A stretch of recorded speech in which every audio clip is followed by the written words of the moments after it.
लुत्फ अंदोज होने के लिए कहानी को पूरा देखें। बरा करम चैनल को लाइक और सब्सक्राइब करें और बेल आइकन के बटन को दबा दें। एक दफ़ा का जिक्र है, पहाड़ियों के दरमियान वाक़े एक पुरसुकून गांव में एक बूढ़ा अक्लमंद आदमी रहता था। इसका नाम दादा सैम था। वो गांव का सबसे बूढ़ा शख्स था और हर कोई इसकी दानिशमंदी और मेहरबानी की वजह से इसका एहतराम करता था। दादा सैम का एक छोटा सा घर था जिसके चारों तरफ रंग बिरंगे फूल और झूमते हुए दरख्त थे। उसने अपने दिन अपने बाग की देखभाल और गांव के बच्चों के साथ कहानियां सुनाने में गुजारे। वो इसके पास बैठना और दूर दराज इलाकों और मुहिम जोई की कहानियां सुनना पसंद करते थे।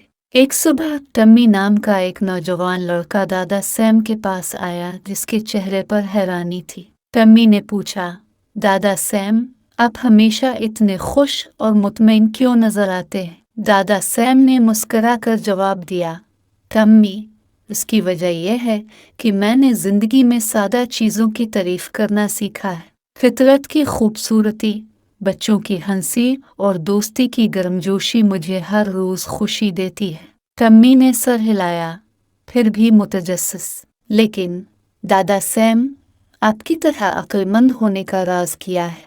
दादा सैम ने कहा लगाया और कहा, हिकमत बरसों के सीखने, सुनने और गलतियां करने से आती है। ये समझने के बारे में है कि जिंदगी में उतार चढ़ाव आते हैं, लेकिन आप उन पर किस तरह का रद्द अमल जाहिर करते हैं वही चीज़ है जो वाकई अहम है। जैसे जैसे साल गुजरते गए, दादा सैम गांव के लिए हिकमत और तहरीक का जरिया बने रहे। करीब और दूर से लोग इससे मशवरा लेने आते थे और उसके पास हमेशा एक प्यारा कलाम और एक कहानी होती थी। गांव ने दादा सैम से कीमती सबक सीखे, शुक्रगुजारी की अहमियत, सादगी की खूबसूरती और मेहरबान दिल की ताकत। और इस तरह बूढ़ा आदमी खुशी से जिंदगी बसर करता रहा, अपनी हिकमतें बांटता रहा और उन सबको खुशियां देता रहा जो उसे जानते थे। देखने के लिए शुक्रिया।